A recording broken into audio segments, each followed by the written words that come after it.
Values Junior College, IIT, JEE, NEET Academy, Seat Guarantee Program.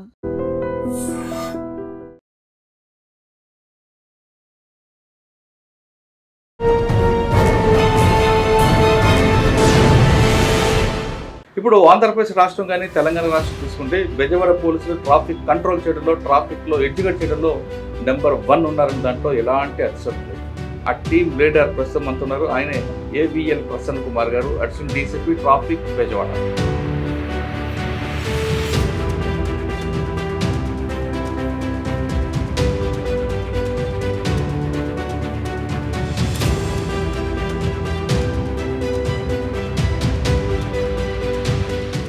Number మీదేనా vehicle మీ పైన ఉందా?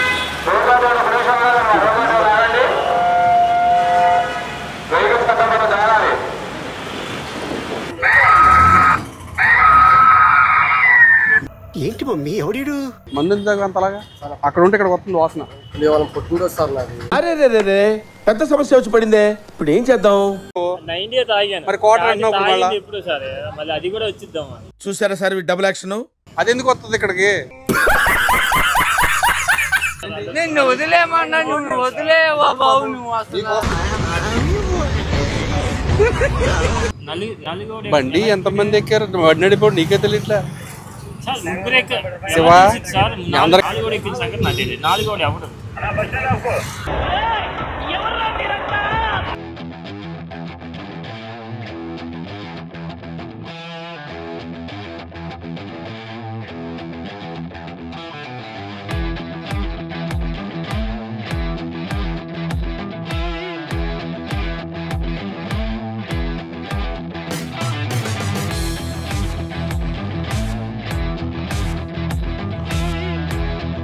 Sir ఏ దేశంలో ఎంతకాలం పనిచేస్తారు?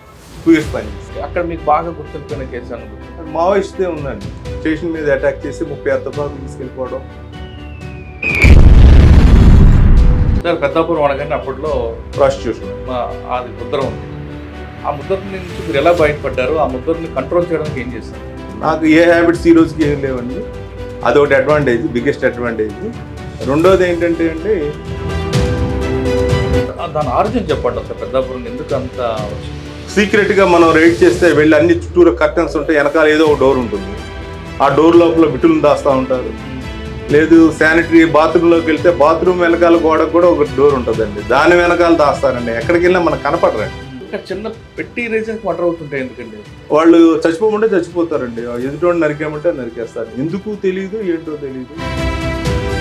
ఒక పోలీస్ ఆఫీసర్ జాయిన్ అయింది, డిపార్ట్మెంట్లో యూనిఫామ్ తీసుకుంది పబ్లిక్ సర్వీస్ కోసం, రైట్?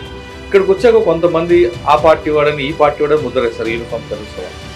ఎక్కడో దాకా ఇంటి దొంగలు అన్నట్టు పోలీస్ డిపార్ట్మెంట్లోనే ఉంటారు, కానీ పై వాళ్ళకి వీడేంటి వాడేంటి వాళ్ళు ఎవరు చూస్తారు? 2.5 సంవత్సరాలు ఉద్యోగాల ఇంట్లో పెడితే మనకు ఫైనాన్షియల్ ప్రాబ్లమ్స్ చాలా ప్రాబ్లమ్స్ అండి. నేను ఒక 2 సైట్లు కూడా అమ్ముకున్నాను. ఇప్పుడు అనిపించింది సార్ ఎందుకు యూనిఫామ్ వేసుకున్నాను అనిపిస్తుంది కదా. నేచురల్ ఇంట్లో కూడా రిజైన్ చేయమన్నారు. అస్త్రం అన్న యాప్ గురించి కూడా చెప్పాలి. Actionable intelligence for sustainable traffic management అని తీసుకొచ్చి దాంట్లో ఏం చేశారు, 15 minutesకి అలర్ట్స్ వస్తాయండి. 84 సెంటర్స్ విజయవాడలో మెయిన్ సెంటర్స్ ఐడెంటిఫై చేశారు. సార్ ఇక్కడ చాలా సెంటర్లు కనిపిస్తుంటాయి. పట్టుకున్న ట్రాఫిక్ వైలేటర్స్లో ఎడ్యుకేటెడ్ ఎంతమంది ఉంటారు, అన్ఎడ్యుకేటెడ్ ఎంత ఉంటారు? ఆ పర్సెంటేజ్ 70% ఎడ్యుకేటెడే ఉంటారు. మీకు పట్టుకున్న వాళ్ళు మీకు బాగా నవ్వు తెప్పించిన సంఘటన అనుకుంటుంది. నువ్వు ఎందుకు పెట్టుకోలేదు హెల్మెట్ తీసుకుని? నేను మెకానిక్ని సార్ అంటాడు. మరి నీ హెడ్ ఏమైనా ఐరన్తో అయిందా ఏంటంటే మాట్లాడుతూ.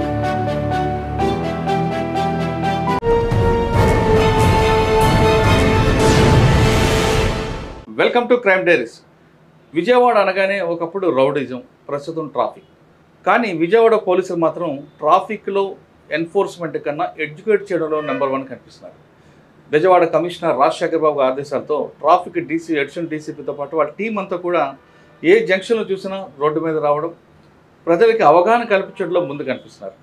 ఒకవేళ ట్రిపుల్ డ్రైవింగ్ అవ్వనండి, డ్రంక్ అండ్ డ్రైవ్ అనండి, హెల్మెట్ లేకపోయినా రాంగ్ రూట్ వచ్చిన ఎక్కడ జరిగినా ముందు వాళ్ళతో జనాలను వేసి పంపడం కాకుండా వాళ్ళకి చట్టం పట్ల అవగాహన, ఒకవేళ రాంగ్ రూట్లో ఏం జరుగుతుంది, దాని పరిణామాలు ఏ విధంగా ఉంటాయి అనే విషయాల్లో అవగాహన కల్పించడంలో నెంబర్ 1 కల్పిస్తున్నారు. ఇప్పుడు ఆంధ్రప్రదేశ్ రాష్ట్రం కానీ తెలంగాణ రాష్ట్రం తీసుకుంటే బెజవాడ పోలీసులు ట్రాఫిక్ కంట్రోల్ చేయడంలో, ట్రాఫిక్లో ఎడ్యుకేట్ చేయడంలో నెంబర్ 1 ఉన్నారని దాంట్లో ఎలాంటి అతిశక్తి లేదు. ప్రస్తుతం విజయవాడకి ఆ టీమ్ లీడర్ మనతో ఉన్నారు. అని అడిగి సాధారణంగా ట్రాఫిక్ పోలీసులు చలానానికి పరిమితం అవుతారు, ట్రాఫిక్ రెగ్యులేట్ చేయడం పరిమితం అవుతారు, ట్రాఫిక్ ఎన్ఫోర్స్మెంట్కి పరిమితం అవుతారు కదా. ఈ ఎడ్యుకేట్ చేయడం వల్ల వెనక ఉద్దేశం ఏంటి, దీని ఇంపాక్ట్ ఏ విధంగా ఉంటుంది, ఇన్పుట్స్ ఎలాగొస్తాయి, రాబోయే కాలంలో ప్రజలకు ఎలాంటి అవగాహన కల్పిస్తారు విషయాన్ని ఆ టీమ్ లీడర్ ప్రస్తుతం అంటున్నారు. ఆయనే ఏవిఎల్ ప్రసన్న కుమార్ గారు, అడిషనల్ డీసీపీ ట్రాఫిక్ బెజవాడ. ఆయన అడిగి దీని వెనక ఉద్దేశం ఏంటో ఆయన అడిగి తెలుసుకున్నాం. సార్ నమస్తే అండి. నమస్తే సార్. సాధారణంగా ఏ యూట్యూబ్ చూసినా, ఏ ఫేస్బుక్ చూసినా, ఏ ట్విట్టర్ చూసినా బెజవాడ పోలీసులు ట్రాఫిక్ దీని మీద ఎక్కువ కనిపిస్తుంటారు. సాధారణంగా traffic constable, traffic SI, traffic CA ఉంటారు, కానీ ట్రాఫిక్ ఏసీపీ, ట్రాఫిక్ డీసీపీ వీళ్ళు కూడా రోడ్డు మీదకి వచ్చి ప్రజలకు అవగాహన కల్పించడంలో మీ డిపార్ట్మెంటు పర్టికులర్గా బెజవాడ వాళ్ళే ముందున్నారనేది చాలా క్లియర్గా తెలుస్తుంటుంది. అంటే ట్రాఫిక్ పోలీసు చేస్తారు, కానీ ఇంత పేషెన్స్, ఇంత ఓపిక ఎక్కడ వస్తుంది అన్నది పొద్దున 8 గంటల నుంచి రోడ్డు మీద ఉన్న వాళ్ళకి రాత్రి 8 అయినా 11 అయినా అదే ఓపికతో మాట్లాడుతుంటారు. మీరు కూడా వీళ్ళు మాట్లాడుతుంటారు. ఇదంతా మీ లీడర్షిప్ సిపి గారు సారథ్యాలు నడుస్తుంది, దానికి కాదనట్లేదు. కానీ ప్రజలకి ఎడ్యుకేట్ చేయడంలో వెనక ఉద్దేశం ఏంటి, దీనివల్ల ఎలాంటి అవగాహన వస్తుంది? చాలామంది ట్రంక్ డ్రైవర్లు కానీ లేదంటే త్రిబుల్ డ్రైవర్లు ఆర్గ్యుమెంట్ చేస్తుంటారు. ఆర్గ్యుమెంట్ చేస్తున్నప్పుడు మీ వాళ్ళకి సహనం కోల్పోకుండా ఆ మోటివేషన్ చేయడం వెనక ఉద్దేశం ఏంటి, దానివల్ల ఎలాంటి ఇంపాక్ట్ వస్తుంది? సాధారణ త్రిబుల్ ఈ ఉంటుంది ట్రాఫిక్లో, ఎడ్యుకేషన్, ఎన్ఫోర్స్మెంట్, ఇంజనీరింగ్ మీది కాదు కాబట్టి ఈ రెండిట్లో చేయడం వెనక ఉద్దేశం ఏంటి, దీన్ని ఎలాగ మీరు ఇంపాక్ట్ చేస్తున్నారు, దీన్ని ఇంప్లిమెంట్ చేయడం వెనక మీకు వచ్చే ఇన్పుట్స్ ఏంటి? ఈ ప్రశ్నలకు సమాధానం చెప్పే ముందు ప్రసన్న కుమార్ గారి కుటుంబ నేపథ్యం, ప్రసన్న కుమార్ గారు ఈ యూనిఫామ్ బై ఛాన్సా బై చాయిసా? అది కరెక్ట్గా నేను చెప్పలేనండి. యాక్చువల్గా ఎంఎస్సి చదివానండి నేను. నాది మచిలీపట్నం నేటివ్, కృష్ణా జిల్లా. నా తండ్రి గారు అగస్తి వెంకటేశ్వరరావు గారు కమర్షియల్ ట్యాక్స్ ఆఫీసర్గా రిటైర్ అయ్యారు. మా అమ్మగారు విజయలక్ష్మి గారు, ఇద్దరు ప్రస్తుతానికి లేరు, స్వర్గస్థులు అయ్యారు. నేను ఎంఎస్సీ అయిన తర్వాత యాక్చువల్గా బ్యాంక్ పిఓ కానీ గ్రూప్ 1 సార్, అప్పటికే గ్రూప్ 1 ప్రిలిమినరీ అయిపోయి ఉంది. 87లో వెళ్దామని అనుకున్నాం. ఆ టైంలో అన్నీ కూడా వెళ్ళినప్పుడు నాకు సబ్ ఇన్స్పెక్టర్ జాబ్స్ పడినాయి. దీనికి గ్రూప్ 1 మెయిన్కి ప్రిపేర్ అవుతూ, అలాగే కనదుర్గ గ్రామీణ బ్యాంకు ఆఫీసర్స్ ఇలా అన్నిటికీ అప్లై చేసుకుంటూ వస్తే అన్నిటికీ సెలెక్ట్ అయ్యానండి నేను. అలాగే రైల్వేస్ కూడా సెలెక్ట్ అవ్వడం జరిగింది.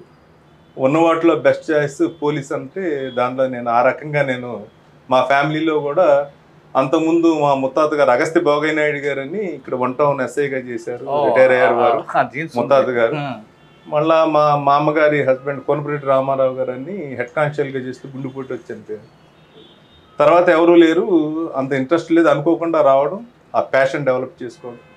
మా ఫాదర్ కూడా చాలా కమిటెడ్గా ఉంటారండి. అందుకనే మా ఫాదర్ కమర్షియల్ ట్యాక్స్ ఆఫీసర్గా ఉన్న వారిని మెరిట్ నాయుడు గారు అని పిలిచేవాళ్ళు. కంబైన్డ్ స్టేట్లోనే అగస్త్య వెంకటేశ్వరరావు గారి కన్నా కూడా మమ్మల్ని వీఆర్ యూజ్ టు ఇంట్రడ్యూస్. ఏంటంటే మెరిట్ నాయుడు గారు రెండో అబ్బాయి, పెద్ద అబ్బాయి అని అంత మెరిటోరియస్ అండి. కమర్షియల్ ట్యాక్సెస్ కొత్త లాస్ క్రియేట్ చేయడం కానీ, కొత్త కొత్త ప్రోడక్ట్స్ని ట్యాక్స్ పరివిలోకి తీసుకురావడం కానీ ఇలాంటివన్నీ చేసేవారని. తర్వాత డైరెక్ట్ సిటీ వాళ్ళు నాన్నగారి దగ్గర ట్రైనింగ్ అయిన వాళ్ళు చెప్పేవాళ్ళు.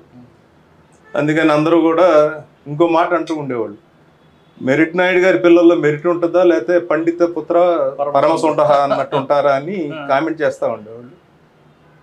అదేంటి అని అనుకునేవాడిని అండి. ఆ రకంగా I have to excel in my field. వాళ్ళకి అవకాశం ఇవ్వలేదు. ఓకే, సరే. నా 89 బ్యాచ్ మీరు 89 బ్యాచ్ వచ్చింది. ఫస్ట్ ట్రైనింగ్ అయిన తర్వాత ఫస్ట్ పోస్టింగ్ ఎక్కడ? పీటీసీ అనంతపురం ట్రైనింగ్ అయిన తర్వాత నేను కాకినాడ 3 టౌన్ లా అండ్ ఆర్డర్లో ట్రైనింగ్ అనే practical training. First posting Yeleswaram police station ఇచ్చారండి. అప్పటికే రెబ్బాప్రగడ రామకృష్ణారావు బల్జిపాడు కారణం సెంటర్లో మావోయిస్టులను చంపడం జరిగింది. అలాంటి పోలీస్ స్టేషన్లో నాకు వేశారు. ఆ తర్వాత నేను పెద్దాపురం పోలీస్ స్టేషన్కి. సార్, ఏలేశ్వరం ఎంతకాలం పనిచేస్తారు?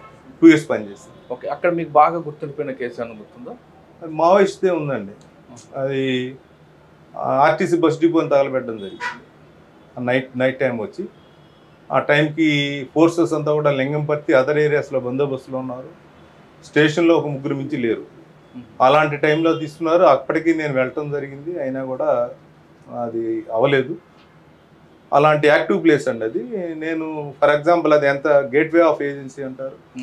నేను మొత్తం ఒకసారి మిలిటెంట్స్ని వాళ్ళని పట్టుకుని అరెస్ట్ చేస్తే అడ్డతీగల్లో అప్పుడు వంతల కొండబాబు అని మండల ప్రెసిడెంట్, తర్వాత ఈ was murdered by the Maoist only. ఆయన్ని వర్క్ ఇన్స్పెక్టర్ని కిడ్నాప్ చేశారు. ఇక్కడ నేను అరెస్ట్ చేసిన వాళ్ళని అప్పుడు SHN శాస్త్రి సార్ అని మా DSP గారు ఉండేవారు. వీళ్ళందరినీ తీసుకెళ్ళి అక్కడ అప్పచెప్తే వాళ్ళని రిలీజ్ చేశారు. అంత యాక్టివ్ ప్లేస్. అలాగే రౌతులపూడిలో బ్యాంక్ తగలబెట్టి అంతా కూడా లూటీ చేయడం జరిగింది. చెంచయ్య గారు అని DSP గారు వచ్చి ప్రెస్ మీట్ పెట్టి వీళ్ళంతా డెకాయిట్స్ అవి అని చెప్పి అంటే మరుసటి రోజున ఆ పోయినది ఏమేమి పోయింది కూడా తెలియదు అని ట్యాక్స్ ఉంటాయి కదా ఇంత వేయింగ్ అది ఇదని అన్నీ కూడా బ్యాంక్ క్లాత్ మూటలు కట్టి ఇంటికి దగ్గరలో పడేయడం జరిగింది. వాటిని బట్టి ఎంత పోయింది ఏంటి అన్నది అప్పుడు అకౌంట్ ఫర్ అయిందండి. అంటే అలాంటి ప్లేస్ అండి. నేను ట్రాన్స్ఫర్ అయ్యి వచ్చిన తర్వాత 1 yearకి ఎంత స్టేషన్ మీద అటాక్ చేసి 36 తుపాకులు తీసుకెళ్ళిపోవడం, ఒక కానిస్టేబుల్ చచ్చిపోవడం అంతా జరిగింది. అయ్యో, అలాంటి ప్లేస్లో పనిచేశాను. First posting challenge posting, second Peddapuram. Peddapuram Peddapuram అనగానే అప్పట్లో ప్రాస్టిట్యూషన్ అది ముద్ర ఉంది. ఆ ముద్ర నుంచి మీరు ఎలా బయటపడ్డారు? ఆ ముద్రని కంట్రోల్ చేయడానికి ఏం చేశారు? నాకు ఏ హ్యాబిట్స్ ఈ రోజుకి ఏం లేవండి. అదొకటి అడ్వాంటేజ్, బిగ్గెస్ట్ అడ్వాంటేజ్. రెండోది ఏంటంటే అండి, చాలా వినూత్నమైన సిస్టమ్స్ పెట్టేవాళ్ళు. ఫారినర్స్ కూడా వస్తూ ఉండేవాళ్ళు. నేను December 31st నేను అక్కడ 2.5 years చేశాను. ఏ హౌసెస్ ఐడెంటిఫై చేశానో ఏ టైం చెక్ చేసినా వాళ్ళు ఉండాలండి. అంటే ఇక్కడ ప్రాస్టిట్యూషన్ జరగనిచ్చేవాడిని కాదండి, వీళ్ళు బయటికి వెళ్ళనిచ్చేవాడిని కాదు. దాని మీద కూడా ప్రెజర్ ఉండేది. నీ దగ్గర చేయనివ్వట్లేదు, బయటికి ఎందుకు రానివ్వట్లేదు, బయటికి కూడా వెళ్ళనిచ్చేవాడిని కాదు. దాని ఆరిజిన్ చెప్పండి అసలు, పెద్దాపురం ఎందుకు అంత వచ్చింది? అది గుడ్ ఓల్డెన్ డేస్లో నుంచి ఉందండి. ఏకే ఖాన్ సార్ అప్పుడు ఎస్పీగా ఉన్నప్పుడు కూడా వెళ్ళాము. ఆ వ్యవస్థ అంతా కూడా చాలా విచిత్రంగా ఉంటుందండి. అప్పట్లో ఎర్లీ ఏజ్లో మ్యారేజ్ అవ్వడము, అందరికీ చాలామంది సెక్స్ అన్నది అవగాహన లేకపోవడము, లేదా కొంతమంది ఫ్రిజిడిటీ ఉండి సెక్స్ అంటే డిజంట్రెస్టెడ్గా ఉంటాం. అలాంటి వాళ్ళందరినీ కూడా తీసుకొచ్చి ఇక్కడ పెద్దాపురం వేసిన దగ్గర తీసుకొచ్చి వాళ్ళకి సెక్స్ మీద ఇంట్రెస్ట్ కలిగించే విధంగా అలా చేసేవాళ్ళు. అది కాకుండా లస్ట్ కోసం వచ్చేవాళ్ళు కానీ అంతా ఎఫ్లుయెంట్ ఏరియా కాబట్టి వీళ్ళందరూ అలా మెయింటైన్ చేయడము అలా ఉండేది అని చెప్పి అప్పుడు హిస్టరీ అలా చెప్పేవాళ్ళు అండి. ఆ రకంగా అలా అలా అలా అది అలాగే పెరిగిపోయిందండి. తర్వాత ఇప్పటికి బాగా కంట్రోల్కి వచ్చిందండి. కానీ సరే ఒక కంట్రోల్ వచ్చిందండి. కానీ అప్పుడు ఒక వీధి ప్రత్యేకంగా దానికోసం సినిమా స్టైల్లో లోపలికి వెళ్ళాక బటన్లు ఐడియా ఉంది. దర్గా సెంటర్ అంటారండి. అక్కడే ఆ ఇంట్లో ఏంటంటే రివాల్వింగ్ బెడ్స్, చుట్టూరా మిర్రర్స్ ఇవన్నీ ఉండాలి. పేర్లు ఇవి ఎందుకు ఏంటండి, అలాంటి హౌసెస్ ఉంటాయండి. ఎక్కడా కూడా సీక్రెట్గా మనం రైడ్ చేస్తే వెళ్ళి అన్ని చుట్టూరా కర్టన్స్ ఉంటాయి, వెనకాల ఏదో ఒక డోర్ ఉంటుంది. ఆ డోర్ లోపల బిట్టులను దాస్తూ ఉంటారు. లేదు శానిటరీ బాత్రూంలోకి వెళ్తే బాత్రూమ్ వెనకాల గోడకు కూడా ఒక డోర్ ఉంటుందండి, దాని వెనకాల దాస్తారండి. ఎక్కడికి వెళ్ళినా మనకు కనపడరండి. అంత విచిత్రంగా, చాలా ప్లానింగ్ చాలా విచిత్రంగా ఉంటుందండి. ఎవరు మనం రైడ్ చేస్తే మనకు తెలుసు, లోపలికి వెళ్తాం, మనం చూస్తాం, చూసి డికాయిని పంపిన మనం రైడ్ చేస్తే వాడు మనకు దొరకడండి. అంత కాన్ఫిడెన్షియాలిటీ మెయింటైన్ చేస్తారు. సరే, అంతా కూడా ఆర్గనైజ్డ్ క్రైమ్ అంటారు వాస్తవం అనేది. అది నేను ఎవరికి వాళ్ళకి ఇండివిజువల్ కాంపిటీషన్స్ అంటే అక్కడ ఆ రోజుల్లో 20 years ఉండి 25 yearsలోగా అదొక పిచ్చిలోకం అండి. ఎవరు ఎక్కువ ఎర్న్ చేస్తారు బై డూయింగ్ ప్రాస్టిట్యూషన్ అన్నది అదొక కాంపిటీషన్ ఉండేదండి. కానీ అక్కడ ఇల్లు కూడా చూస్తుంటే అసలు చాలా కాస్ట్లీగా, చాలా అసలు మన పాస్ట్లో దీంట్లో కనిపిస్తుంది చాలా అండి. దానికి సంపాదించిందంతా ఒళ్ళు గుల్ల చేసుకుని దానికే పెడతారండి. వెనీరల్ డిసీజెస్ రావడం కానీ, ట్రీట్మెంట్స్ పొందడం, ఇంత చేసి ఎవరో ఒకరిని నమ్మి మోసపోయి వాడిని ఉంచుకుంటారు. వీళ్ళు సంపాదించిన డబ్బు అంతా వాడికి వస్తారు. వాడు ఒక డ్రంకార్డ్ అయి ఉంటాడు ఎక్కడో, వాడు సర్వనాశనం వీళ్ళు చేస్తాడు. అలా బాగుపడిన వాళ్ళు నేను ఎవరిని చూడలేదండి. వాళ్ళు అన్ని విధాలుగా పాడైపోయిన వాళ్ళు. అది కూడా ఎడ్యుకేట్ చేసేవాడు. ఓకే. కానీ అక్కడికి వచ్చిన వాళ్ళకి అసలు ఉదయం నుంచి సాయంత్రం రాత్రి వరకు ఒక ఫెసిలిటీస్ ఇవ్వడం, ఫుడ్, డ్రింక్ అన్నీ ఇవ్వడం, అంటే అక్కడ అసలు ఏం జరుగుతుందండి? అది ఇప్పుడు సాధారణంగా వ్యభిచార గృహానికి వెళ్తే కొంతకాలం కొంత టైం ఉండి వెళ్ళిపోతుంటారు. కానీ ఇక్కడికి వచ్చిన తర్వాత రోజుల తరబడి ఉండే విధంగా వాళ్ళు ఫెసిలిటీస్. నేను 92 to 94 చేశానండి. మరి అప్పటికి అంత ముందు అంటే ఒకళ్ళే సీక్రెట్గా వాళ్ళకి ఎంత ఇన్ఫర్మేషన్ సిస్టమ్ ఉంటుందంటే అండి, ఎస్ఐ గారు అంటే ఇప్పుడు ఎస్ఐ వ్యవస్థ కొంచెం, అప్పుడు మేము మోనార్క్ లాగా ఉండేవాళ్ళం. ఎస్ఐ గారు లీవ్లో వెళ్ళారా, ఈరోజు మీటింగ్ వెళ్తే, క్రైమ్ మీటింగ్ వెళ్తే ఎన్ని గంటల వరకు రాడు, అంత ఇన్ఫర్మేషన్ వాళ్ళకు ఉంటుందండి. దాని ప్రకారం ప్లాన్ చేస్తారండి. ఆ డిపార్ట్మెంట్లో వాళ్ళే కొంత లీక్ చేస్తుంటారు. చుట్టూరా పబ్లిక్ ఉంటారు కదండి ఎవరైనా కానీ. ఈవెన్ అప్పట్లో విలేకరులు చెప్పేవాళ్ళు, కొబ్బరి బొండం ఉందా అని అడిగేవాళ్ళట. నాకు తెలియదు. లేకపోతే బొండం కొట్టు అంటే సెంటర్కి రైడ్కి వస్తున్నానని. సమ్ కోర్స్ ఉన్నాయని చెప్పేవాళ్ళు. ఓ ఎలా అంటే కొబ్బరి బొండం కొబ్బరి బొండం ఉందా అంటే ఎస్ఐ ఉన్నాడా లేదా అని, మంచి బొండాలు లేవంటే లేవన్నట్టు, కొబ్బరి బొండం కొట్టివు నాకు దాహంగా ఉంటుందంటే ఈజ్ కమింగ్ ఫర్ రైట్స్ అని దర్గా సెంటర్. రకరకాల కోర్స్ చెప్పుకునేవాళ్ళు 92లో. కానీ అవన్నీ డికోడ్ చేసుకుంటూ వెళ్ళేవారా మీరు? మనం అలా డైరెక్ట్గా వెళ్ళాం కదండి, వేరే రూట్లో పెట్రోలింగ్ వెళ్ళినట్టు వెళ్ళి నాకు బుల్లెట్ ఉండేదండి 67-86, అలా సడన్ గా వెళ్ళేవాళ్ళం. రైడ్ చేసినప్పుడు బాగా గుర్తుపోయిన సంగతి చెప్పండి, అంటే మిమ్మల్ని కూడా వాళ్ళు. అదే మీకు చెప్పాను కదండి, ఒకసారి లోపలికి ఉన్నాడు తెలుసు, దొరకదు, ఎంత దొరికినా దొరకట్లేదు, ఎంత చూసినా. బాత్రూమ్ లోకి వెళ్ళిన లేదు, ఒక అద్దం కనిపించింది. సినిమాల్లో అద్దం వెనకాల ఏదో బిరువాలు పెడతా ఉంటారు, అలా ఉంటుందేమో అని చెప్పి పాత సినిమాలో అద్దం పక్క తీస్తే వెనకాల ఒక ఐరన్ డోర్ ఉందండి, ల్యాచ్ ఉంది. అది ఓపెన్ చేస్తే లోపల ఇద్దరు ఉన్నారు. వాళ్ళిద్దరిని తీసుకొచ్చాను. అలా ఒకటి అలాగే రివాల్వింగ్ బెడ్ ఏదైతే ఉంటుందో ఒక అర ఉంటుందండి, తీసి మధ్యలో కూర్చోబెడతారండి, వేసి పైన అంతా కర్టన్స్ వచ్చేస్తాయి, బెడ్ ఉంటుంది, పైకి ఏం కనపడతారు. అదొకటి అండి. చుట్టూరా వేసారు, ఒకే ఒక చోట తలుపు ఉంది, అది కనపడదు అసలు. చుట్టూరా కూడా డబుల్ కర్టన్స్ వేస్తారు, మనిషి కనపడలేదు.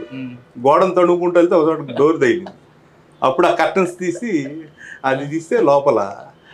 సార్ అప్పట్లో ఒక వార్త ఉండేదండి, లోకల్ పోలీసులకి మంచి క్యారేజీలో భోజనం పంపి వాళ్ళకి కూడా అమ్మాయిలు పంపడం అనేది, అంటే పోలీసులు మేనేజ్ చేయడం అనేది ఉండేది, అది వాస్తవం అనేది.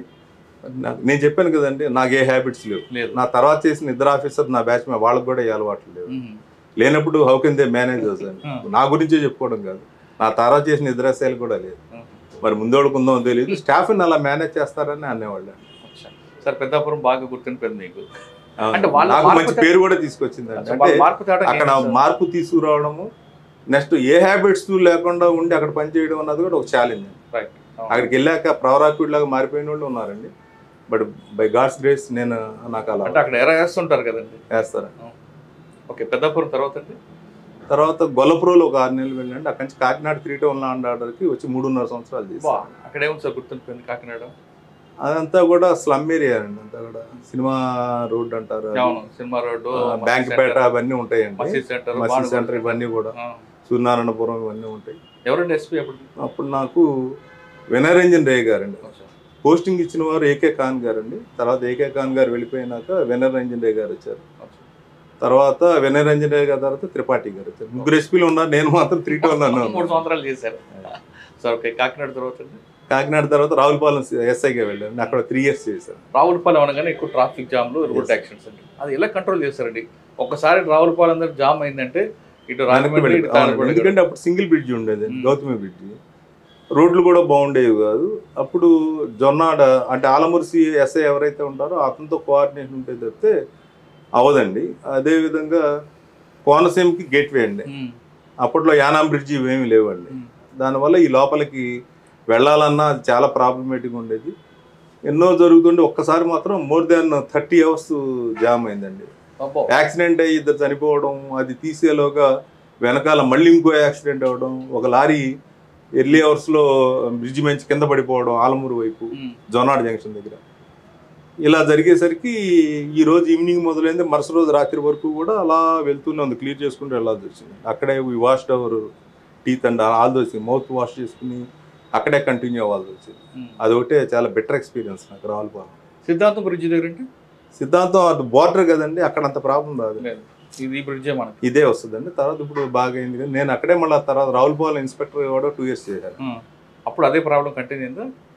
అప్పటికి నేను 2002లో ఇన్స్పెక్టర్ అయ్యానండి. రాజమండ్రి రూరల్ ఇన్స్పెక్టర్కి వచ్చి సిఐడికి వెళ్ళి అక్కడి నుంచి మళ్ళీ వచ్చేసరికి 2 బ్రిడ్జిలు వస్తున్నాయి, హైవే ఎక్స్పెక్షన్.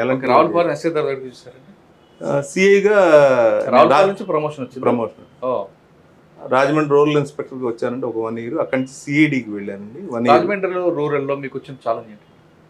అక్కడ డిఫరెంట్ కల్చర్ ఉంటుంది, మీకు రౌడీజం కనిపిస్తుంది, గంజా బ్యాచ్ ఉంటుంది, నల్ల మంది అమ్ముతారు, అదంతా సిటీ ఉండేదండి. నేను రూరల్ గట్టి బార్డర్ కడియం నియోజకవర్గం ఉండేది. కడియం నియోజకవర్గం మొత్తం అంతా రూరల్ ఏరియా అండి మొత్తం. కానీ సిటీ అన్నది టౌన్గా ఉండేది, బెల్ట్ కడియం లాగా బయట ఉన్నదంతా కూడా రూరల్ సర్కిల్గా ఉండేది. అక్కడ మెయిన్ మామూలుగా ఈ ల్యాండ్ ఆర్డర్ ఇష్యూస్ లేకపోతే క్రైమ్ ఇవి ఉండేవి తప్పితే అండి, గాంజా ఇష్యూస్ అవి ఉండేవి కదండి. ఆయిల్ పిల్ఫరేజ్ ఎక్కువ ఉండేది. నల్ల మందు అమ్ముతుంటారు అప్పట్లో లేదండి, ఐడి. ఓకే, అదే హైవే యాక్సిడెంట్స్, డెత్స్ ఇవన్నీ ఎక్కువ ఉండేయండి. రాజమండ్రి రూరల్తో సిఐడి తర్వాత రాజమండ్రి రూల్ తర్వాత సిఐడి అండి, తర్వాత రావులపాలెం సిఐడి, మళ్ళీ వచ్చారు 2 years. 2 బ్రిడ్జ్లు కట్టించారు అప్పటికి. మళ్ళీ అక్కడి నుంచి మళ్ళీ రాజమండ్రి రూరల్ సిఐగా మళ్ళీ వచ్చాను. మళ్ళీ ఒక 2 years చేశాను.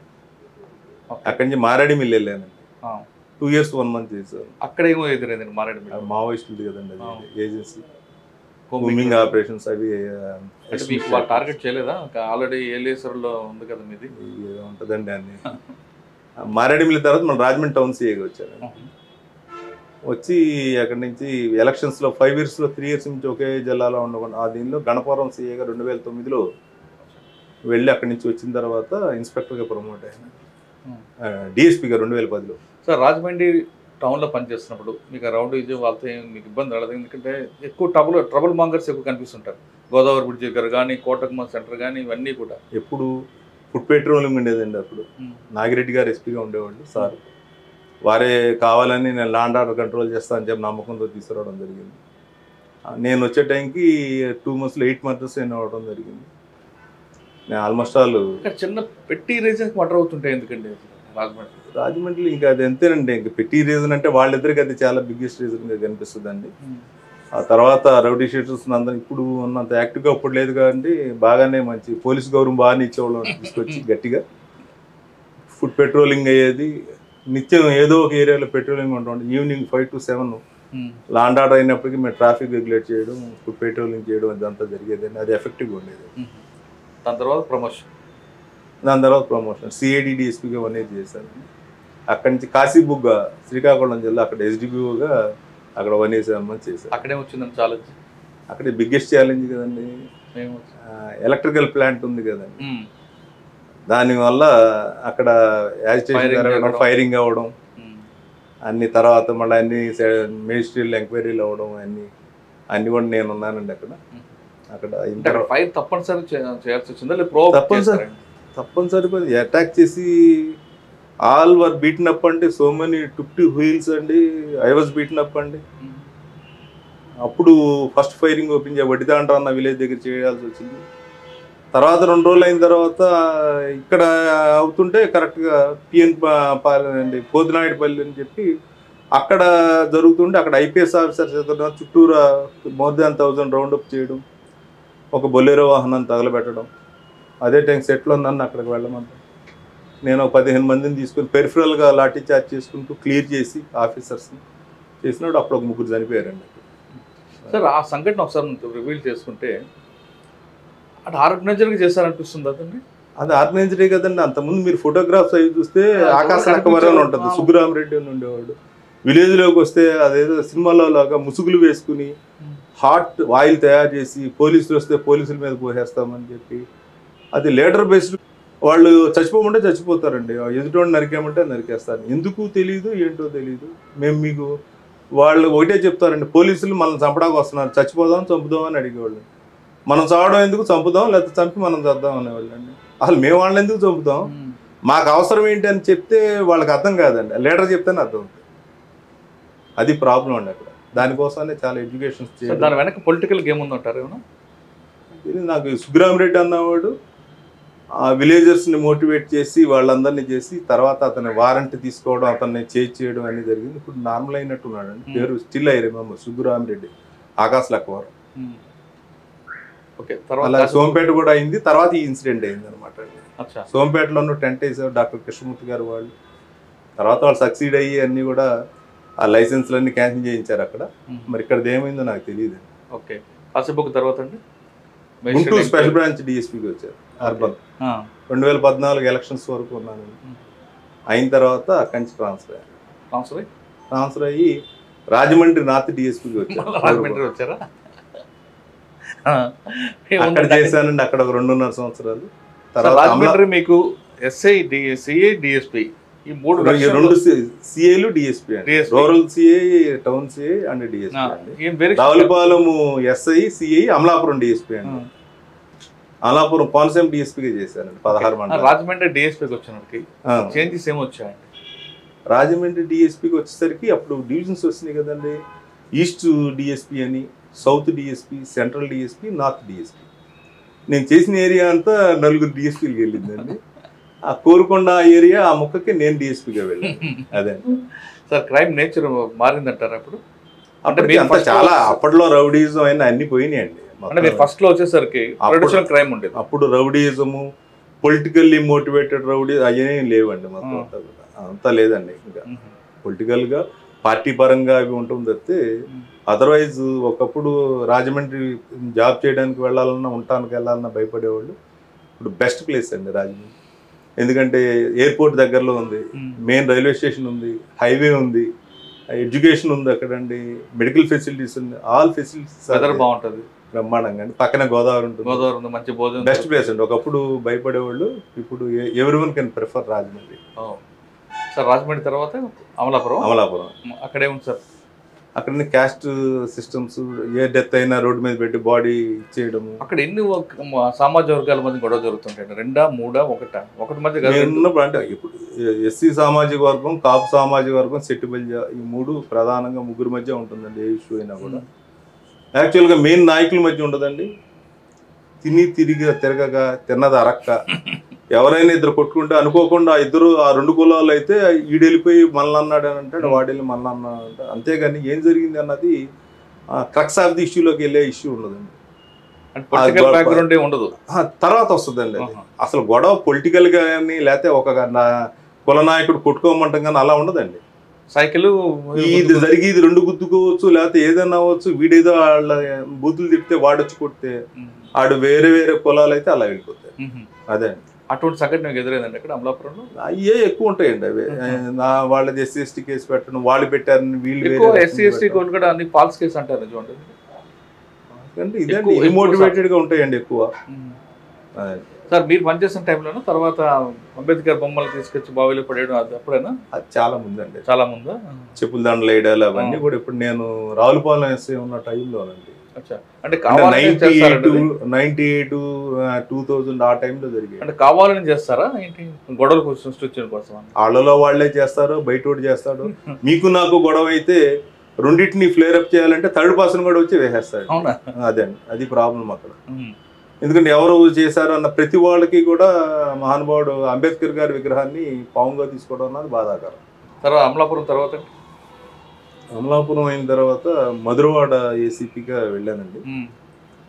అక్కడ మధురవాడ ఏసీపీగా ఒక 4 నెలలు ఎలక్షన్స్లో చేశాను. తర్వాత గవర్నమెంట్ మారింది, 2 సంవత్సరాలు 3 నెలలు పోస్టింగ్ లేకుండా పక్కన కూర్చోబెట్టారు. అయ్యో, 2 సంవత్సరాలు 3 నెలలు కూడా పోస్టింగ్ ఇవ్వమన్నారు. అప్పుడే ప్రమోషన్ వచ్చింది. ప్రమోషన్ వచ్చి సంవత్సరం 1 నెల హెచ్ఎస్పీగా ఉన్నా కూడా నాకు పోస్టింగ్ ఇవ్వలేదు. తర్వాత యూనిఫామ్ ఇవ్వకుండా Transco AP EPTCL chief vigilance ఆఫీసర్గా విశాఖపట్నం పోస్టింగ్ ఇచ్చారు. అక్కడే ఉన్నానండి. మళ్ళీ గవర్నమెంట్ మారినాక విజయవాడ ట్రాఫిక్ ఏడీసీపీగా posting. Okay sir, Vijayawada traffic రాకముందు ఒక పోలీస్ ఆఫీసర్ జాయిన్ అయింది, డిపార్ట్మెంట్లో యూనిఫామ్ తీసుకుంది పబ్లిక్ సర్వీస్ కోసం, రైట్? ఇక్కడికి వచ్చాక కొంతమంది ఆ పార్టీ వాడని ఈ పార్టీ వాడని ముద్రేస్తారు యూనిఫామ్ సర్వీస్లో వాళ్ళకి. అంటే మన యాటిట్యూడ్ బట్టి అవ్వచ్చు, లేదు వాళ్ళేదో రంగం పులుముకొని వేస్తుంటారు.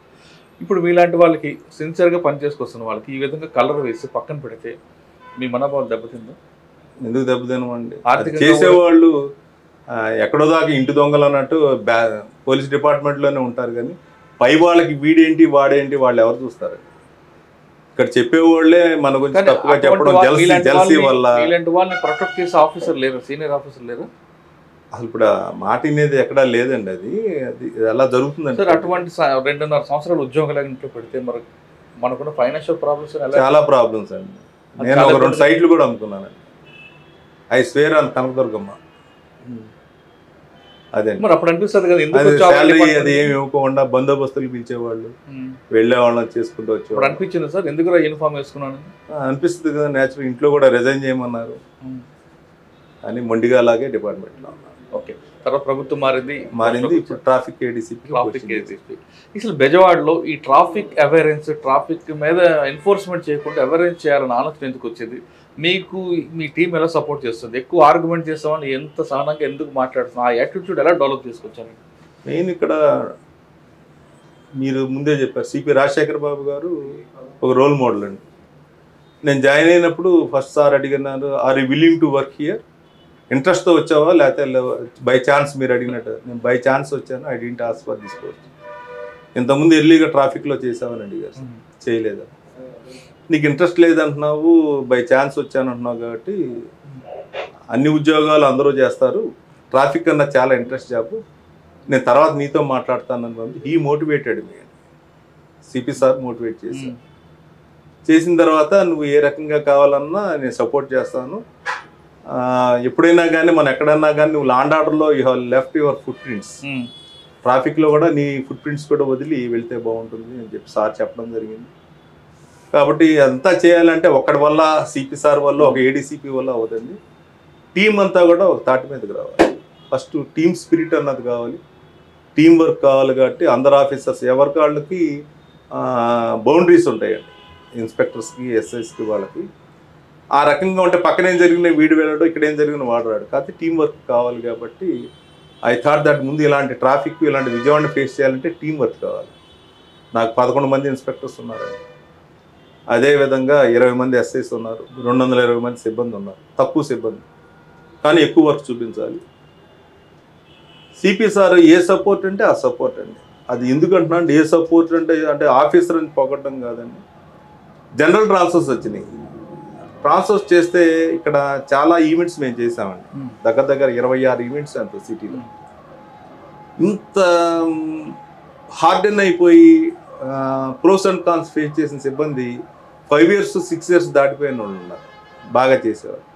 వాళ్ళందరూ వెళ్ళిపోతే మళ్ళీ కొత్త వాళ్ళు వస్తే ఆ ట్రాఫిక్ వాళ్ళని ట్రైన్ చేయడం కానీ వాళ్ళతో చేయించడం కానీ హైలీ ఇంపాసిబుల్ అండి నిత్యం ఇలాంటి ట్రాఫిక్లు.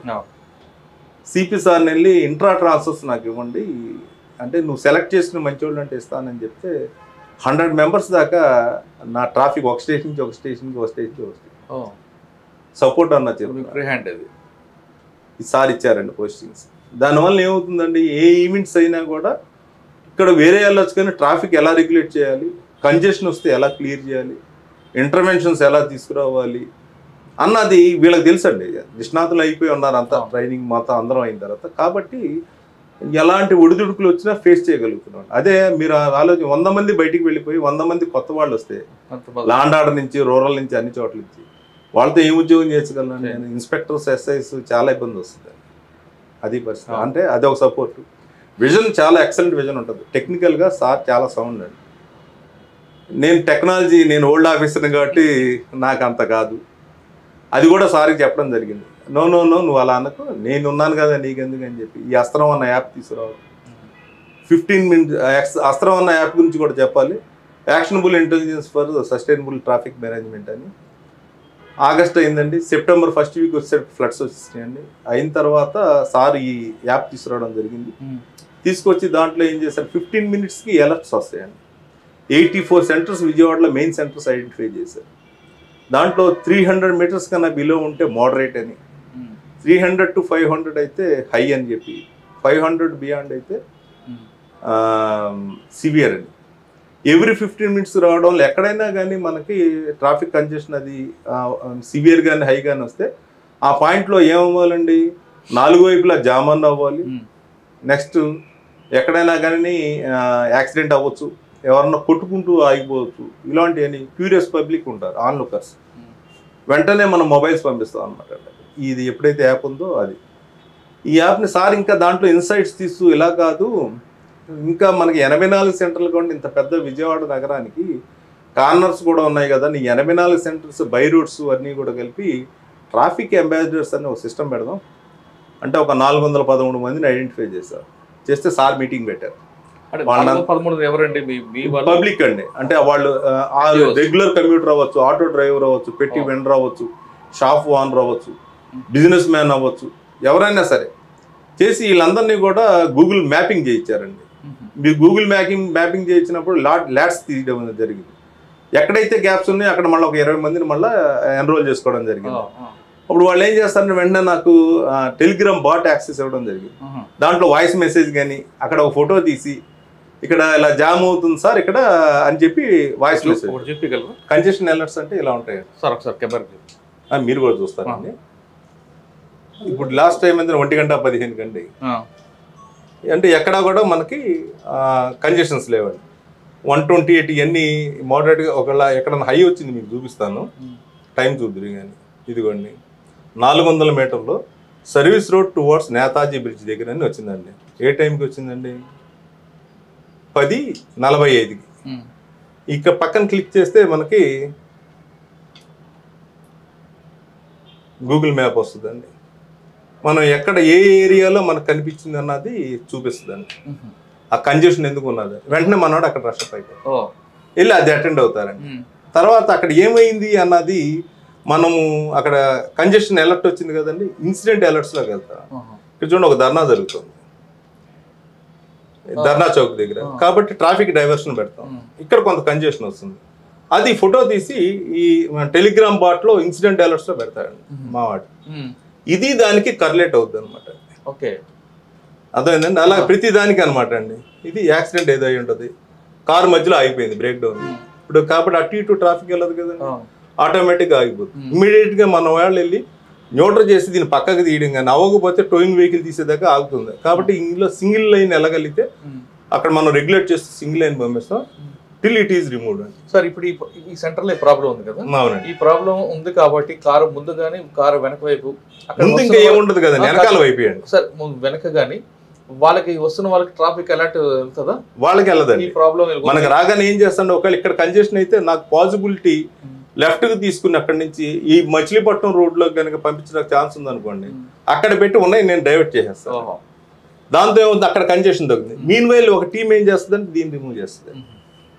వారధి మీద ఆగిపోతే కష్టం కాదు, వారం మీద ఇన్స్పెక్టర్ గారు ఉన్నారండి, ఆయనకి టూల్ కిట్ ఉంటుందండి, 2 బెల్ట్లు ఉంటాయండి. అవంగానే వెంటనే వెళ్ళి దాన్ని ఇంకా వేరే లారీతో కట్టి తీయడం కానీ, అది కూడా అవ్వకపోతే ఒక క్రేన్ తీసుకొచ్చి తీయడం కానీ అది జరుగుతుంది. ఈలోగా సింగిల్ లైన్ మెయింటైన్ చేయడం. మీరు ఎక్కడన్నా కానీ మీరు కంజెషన్ అవ్వండి ఏదన్నా అవ్వండి, విజయవాడలో సిపి గారు ఆధ్వర్యంలో మీరు అనుకుంటారు ట్రాఫిక్ ఆగిపోయింది పోలీసు వాళ్ళు ఏం చేస్తున్నారు, మీరు అలా దగ్గరకు వచ్చేసరికి స్పాట్కి you could see our police man. అంటే వాళ్ళు అటెండ్ అవ్వబట్టే మీకు ఆ మాత్రం అన్నది, వాళ్ళు లేకపోతే ఇంకా దారుణంగా ఉంటుంది. అదండి, అది రాజశేఖర బాబు గారి అనేది ఏంటంటే పబ్లిక్ సేఫ్టీ. సార్ ట్యాగ్ పోలీస్కి public safety is important rather than publicity. అదే కరెక్ట్, మాస్ పబ్లిసిటీ ఇంపార్టెంట్. అది రాజశేఖర బాబు గారి కోట. ఓకే, సరే టెక్నాలజీ ఎలా వాడుతున్నారు, ఇంకా ఏం చేస్తున్నారు? మీకు ఈవెంట్స్ చెప్పాను కదండి, ఇది అయిపోయిన తర్వాత అస్త్రం ట్రాఫిక్ అంబాసిడర్స్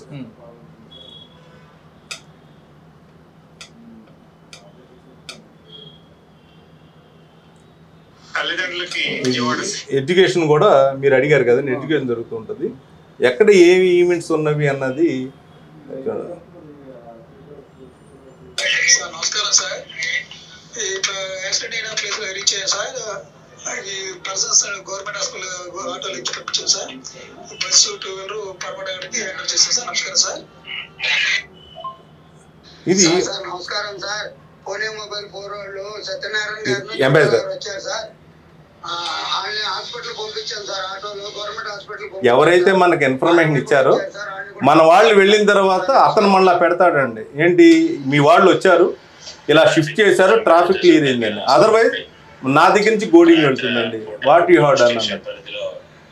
ఇంకోటి ఇద్దరు ఒకటి చచ్చిపోయాడు స్పాట్ 12:45కి. మాకు ఆ టైంకి తెలియదు కదండి, అంబాసిడర్కి వచ్చి immediately we attend. Sir night time ఎవరు చూస్తారు ఇదంతా? అక్కడ ఆ టైంకి స్టాండ్ ఎలాగంటే అండి మెయిన్ సెంటర్స్లో నైట్ ఉంటారండి. వాళ్ళకి ఎవరన్నా అయినా పాసర్స్ పై చెప్పాలి, లేదా మా అంబాసిడర్ మన ఇంకేపాటు చెప్పారు. మీ అంబాసిడర్ మీకు రెస్పాండ్ సమాచారం ఇస్తారు, దాన్ని ఇంప్లిమెంట్ చేయడానికి మీ వాళ్ళు కావాలి కదా, నైట్ టైం ఎవరు ఉంటారు? వెంటనే చెప్పంగానే వెంటనే అందరికీ ఇది ఎంటైర్ ట్రాఫిక్ స్టాఫ్కి యాక్సెస్ ఉంటుందండి. టెలిగ్రామ్ బాటు ఇది గ్రూప్లో ఇది ఏదైతే అతను వాయిస్ మెసేజ్ పెట్టాడో నా ట్రాఫిక్ హోమ్ గార్డ్ దగ్గర నుంచి ఏడీసీపీ వరకు ఇంక్లూడింగ్ సిపి గారు కూడా వెళ్తారు. కరెక్టే. అది కాకుండా ఏం చేస్తారు, వర్టికల్ మెసేజింగ్ సిస్టమ్ అని ట్రాఫిక్ అలర్ట్స్ ఉంటాయి. ఇవి సార్ ఏం చేశారంటే కంట్రోల్ రూమ్ లో పెట్టించారు. ఎక్కడైతే హై దాటుతుందో మోడరేట్ దాటుతుందో కంట్రోల్ రూమ్ నుంచి ఆ సెంటర్కి చెప్తారు నీకు ఇలా జరిగిందని. Night rounds night security officer NSO అని ఉంటారు, వాళ్ళకి చెప్తారండి కంట్రోల్ రూమ్ నుంచి. కన్సర్న్ ఆఫీసర్ కూడా కంట్రోల్ రూమ్ నుంచి ఫోన్ వెళ్తుంది. ట్రాఫిక్ కాకుండా ఆర్డర్ కూడా మీరు అది ఇక్కడ నైట్ మా వాళ్ళు నైట్ రౌండ్స్కి వెళ్తారండి.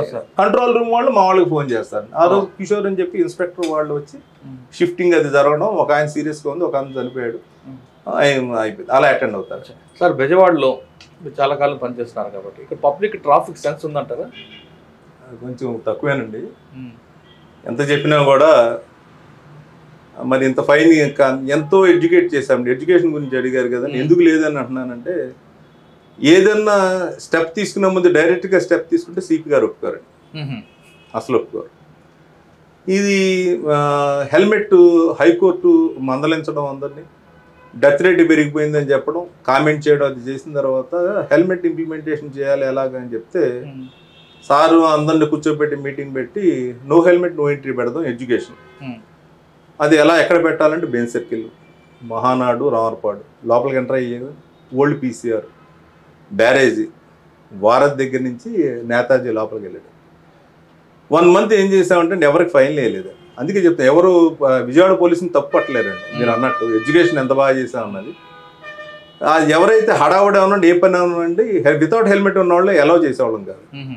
కోర్టుకి వెళ్ళాలి, సెక్రటేరియట్కి వెళ్ళాలి, బ్యారేజ్ నుంచి అలౌ చేయాలి, మళ్ళీ వెనక్కి వచ్చి వారధి ఆ చుట్టూ తిరిగి వెళ్ళాలి. అర్జెంటుగా బందర్ రోడ్లోకి వెళ్ళాలి, లేకపోతే మనకి డీసీపీ బంగ్లానో లేకపోతే లెమన్ ట్రీకు కలెక్టరేట్కి వెళ్ళాలి. నేతాజీ నుంచి లోపలికి ఎంటర్ అవునాడు, ఇక్కడికి వస్తే ఈయన ఎంటర్ అవునాడు అండి బెంచ్ సర్కిల్లో. ఫైన్ ఇవ్వండి, వాళ్ళు ఆర్గ్యుమెంట్ చేస్తారు కదా, చేసిన ముందే పెడతాం కదండి, ముందే మీడియాకి ఇస్తామండి, పేపర్లో ప్రింట్ చేయిస్తామండి. అంతా చేసి 1 month అయినాక చలానింగ్ మొదలు పెట్టాం. అది 135 రూపాయలు ఉండేది. అయిన తర్వాత ఏమైందంటే March 1 నుంచి 1035 అవుతుందండి. అది అన్ని ఫైన్లు పెరుగుతుంది. అది ఒక్కసారి చేస్తే కుదరదు. నువ్వు జనవరి ఎండింగ్ నుంచి అన్ని సెంటర్లోనూ మీరు ఎడ్యుకేట్ చేస్తూ ఇలా 135 రూపాయలు ఇంటూ పెట్టి 1035 ఏది దేనికి ఎంత పెరిగింది అన్నది అన్ని సెంటర్లోనూ పెట్టామండి మొత్తం ఎంటైర్. అప్పుడు అంటే 1.5 month ముందు నుంచి March 1 నుంచి నీకు ఈ రకమైనది ఉంటుంది కాబట్టి నువ్వు హెల్మెట్ పెట్టుకో.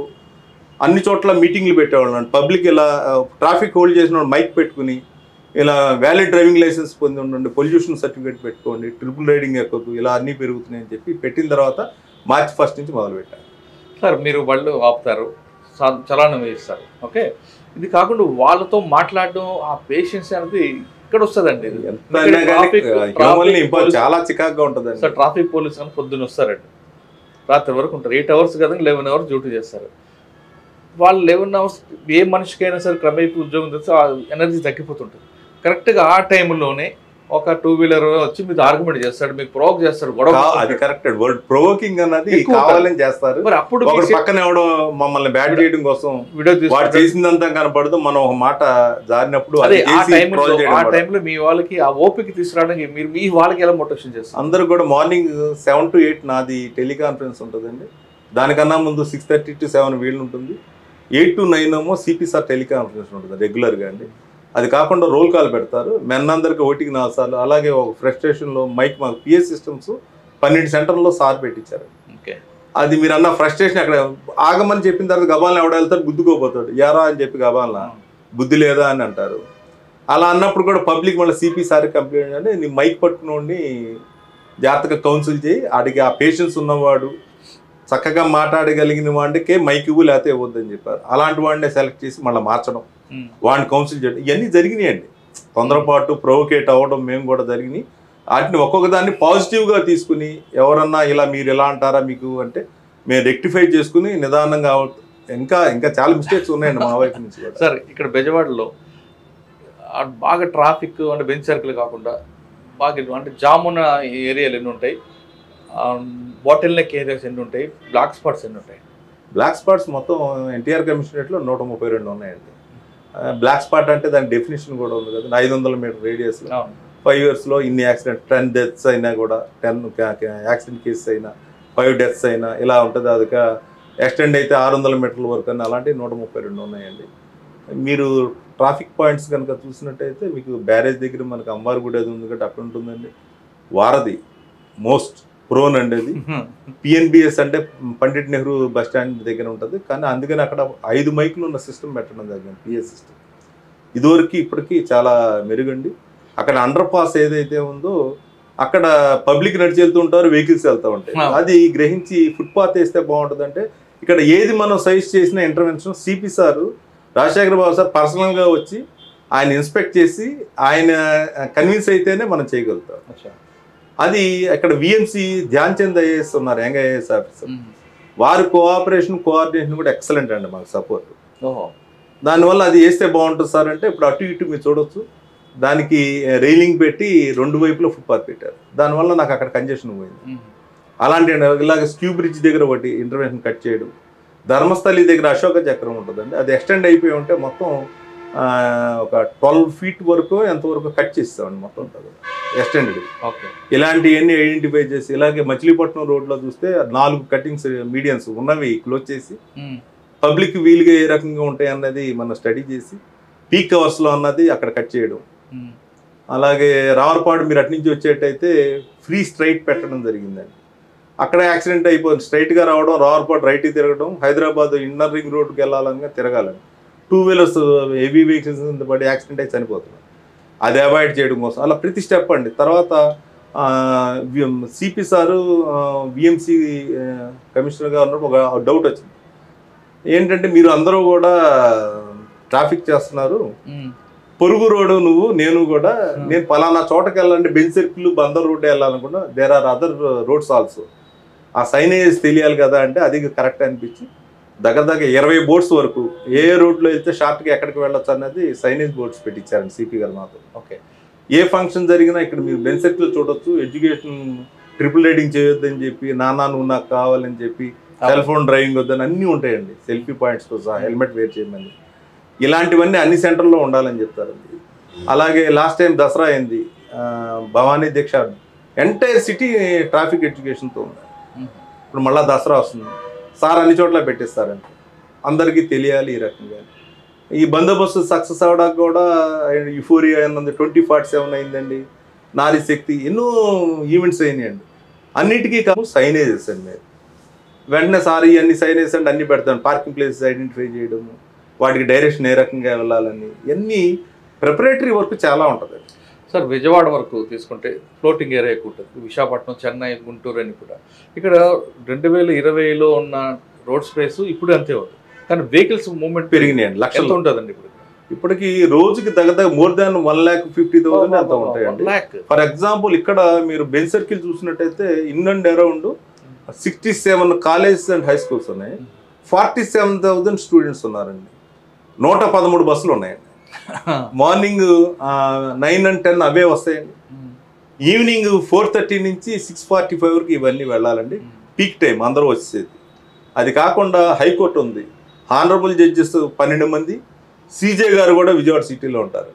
వీళ్ళందరినీ ఇబ్బంది లేకుండా హైకోర్టుకి పంపాలండి, వచ్చేటప్పుడు కూడా వాళ్ళందరినీ తీసుకోవాలండి, రెగ్యులర్ ట్రాఫిక్ ఆపి పంపాలి. ఎయిర్పోర్ట్కి వెళ్ళే వాళ్ళు ఉంటారు, వివిఐపీలు ఉంటారు, ఎంఐపీలు అంటే ఆనరబుల్ సీఎం గారు, హిజ్ ఎక్సలెన్సీ గవర్నర్ గారు ఈరోజు కూడా ప్రోగ్రామ్, వీళ్ళందరికీ కూడా హ్యాజిల్ ఫ్రీ ట్రాఫిక్ ఇవ్వాల్సి వస్తుంది.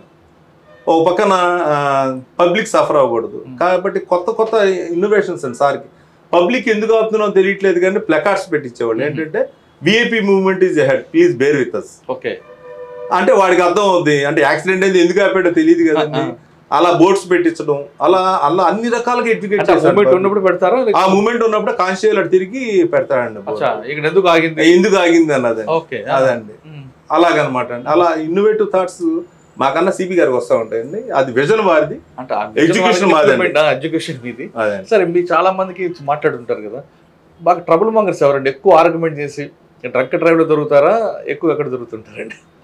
అంటే ఇటువంటి ఫన్ మాకు అది కూడా ఒక ఎంజాయ్ చేయొచ్చు కదా. నేను ప్రొఫెషనల్స్ ఏదైతే వాళ్ళు వైలేట్ చేస్తున్నారు వీళ్ళు వైలేట్ చేస్తున్నారు అంటున్నారో వాళ్ళే ఎక్కువ ఆర్గ్యూ చేస్తారు. కానీ నువ్వు చాలా మందితో ఎలా ఎంతసేపు మాట్లాడతారండి?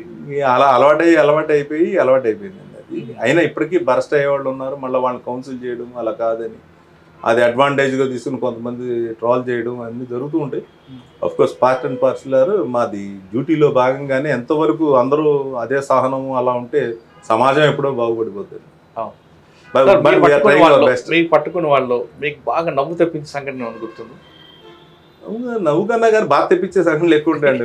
ఫోన్ల మీద ఫోన్లు తీసుకొస్తారండి, అసలు నువ్వు రికార్డు చూపించిన అంటే అది చూపించకుండా అన్నీ చెప్తారండి.